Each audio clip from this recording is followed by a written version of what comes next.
আজ থেকে আগামী ২-৩ দিনের মধ্যে কি একটা ঘোলাটে পরিস্থিতি তৈরি হচ্ছে দেশে, বিশেষ করে ঢাকায়, এবং জামায়াতে ইসলামী কি সেই ঘোলাটে পরিস্থিতির সাথে কোনো না কোনোভাবে জড়িয়ে পড়ছে, পরিকল্পিত বা অনিচ্ছায়, হোয়াট এভার ইট ইজ। কিন্তু তারা যেভাবে আচরণ করছে তাতে এটা মনে করার যথেষ্ট কারণ আছে তারা পরিকল্পিতভাবে এর অংশ হচ্ছে। আমরা জানি আজই জামায়াতে ইসলামী সহ ৮টা রাজনৈতিক দলের একটা সমাবেশ আছে ঢাকায়। সমাবেশ করায় খুব সমস্যা নেই, সমস্যা হওয়ার কথা না, কিন্তু যে ধরনের দাবি দাওয়া নিয়ে তারা মাঠে নামছেন এবং এক ধরনের আলটিমেটাম তারা দিচ্ছিলেন, আমরা নিশ্চয়ই মনে করতে পারবো কয়েকদিন আগে জামায়াতে ইসলামীর নেতারা একটা বিক্ষোভ মিছিল করছিলেন, তাদের কিছু দাবি দাওয়া আছে, লোয়ার হাউসের পিআর, নভেম্বরে গণভোট ইত্যাদি ইত্যাদি নিয়ে। সেখানে জনাব তাহের বেশ কঠোর ভাষায় কথা বলেছিলেন।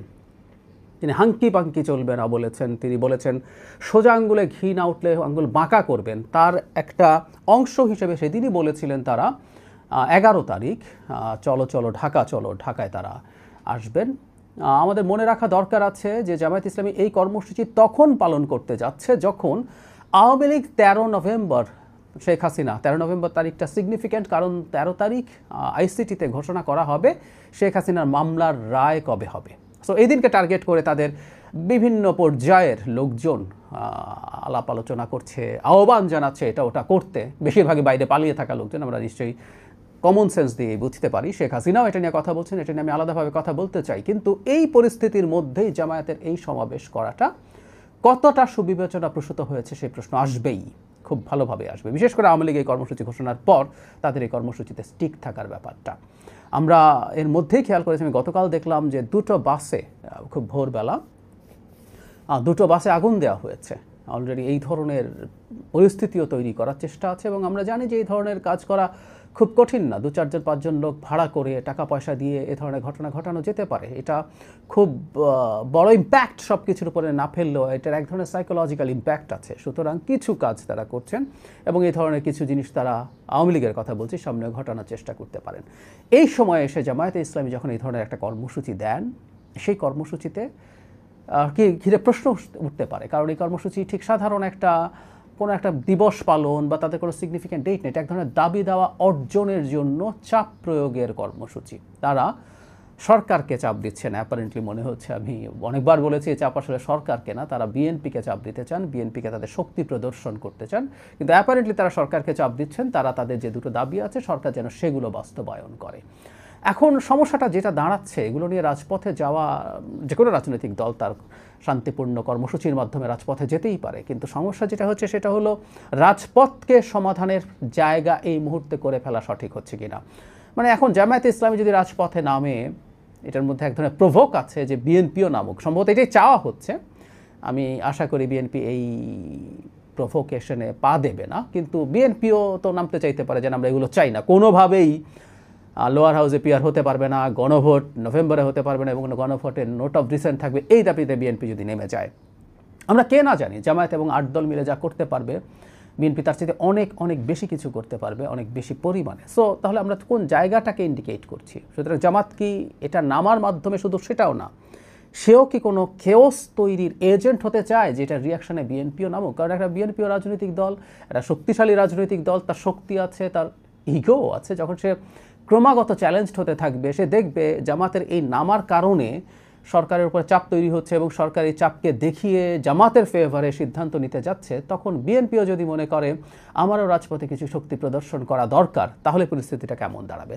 এবং তার চাইতে জরুরি কথা, এই ধরনের সমাবেশ যখন আওয়ামী লীগের সেই তারিখের খুব কাছাকাছি হয়, তখন এই ঝুঁকি থাকার সম্ভাবনা থাকে যে এখানে আওয়ামী লীগের লোকজনও এই সমাবেশে যুক্ত হবে এবং এই যুক্ত হওয়ার মাধ্যমে তারা নানান কিছু করার চেষ্টা করতেও পারে।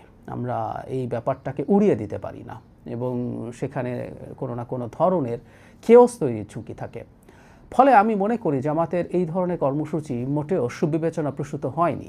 জামাত এখন যে কোনো মুহূর্তে সরকারের সাথে, সরকারের বিভিন্ন পর্যায়ের সাথে আলাপ আলোচনা করতে পারে, আলাপ আলোচনা করছেনও তারা এবং এমন না যে সরকার সেগুলো কগনিজেন্সেও নেয়নি। সরকার এটা সময় দেওয়ার পর বলেছেন যে তারা তাদের মতো করে সিদ্ধান্ত নেবে, এবং আমি ধারণা করি যে সরকার আলোচনাও করবে তারা রাজনৈতিক দলগুলোর সাথে, অন্তত শেষবারের মতো জিনিসের সমাধান করার চেষ্টা করবে। যদিও আমি মোটামুটি নিশ্চিত যে সব পক্ষকে খুশি করে বা অ্যাটলিস্ট সব পক্ষ মেনে নেবে এমন একটা সমাধানে আসা কঠিন হবে। কিন্তু সেই জায়গাটা তো খোলা আছে, এটা শেখ হাসিনা না ক্ষমতায়।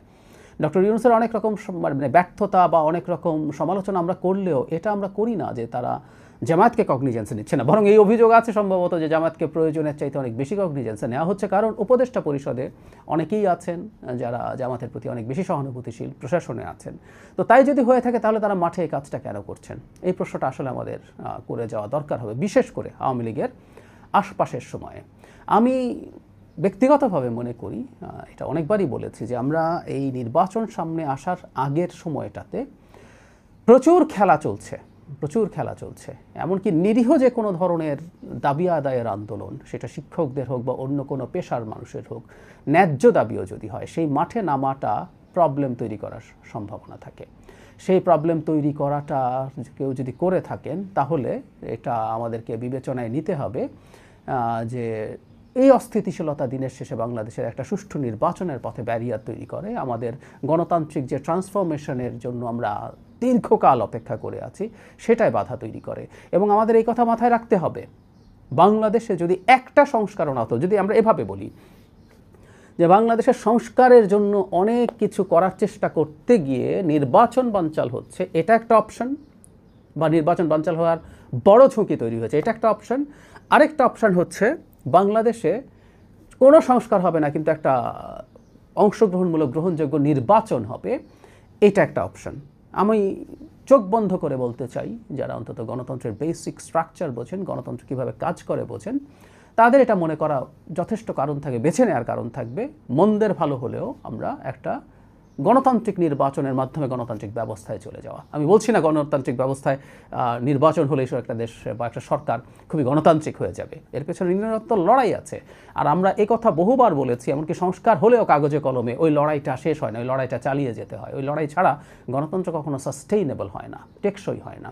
তো সুতরাং সংস্কারের নামে এসব, আমি জনাব তাহেরের বক্তব্যই ব্যবহার করছি, হাঙ্কি-পাঙ্কি, আসলে হাঙ্কি-পাঙ্কি তারা হাঙ্কি-পাঙ্কি করছেন।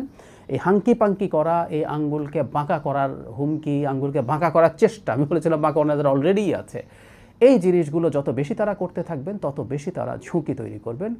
আমি নিশ্চিত নই জামায়াতে ইসলামী আসলে তাদের এই হঠকারিতা চিনতে পারছে কিনা, বুঝতে পারছে কিনা।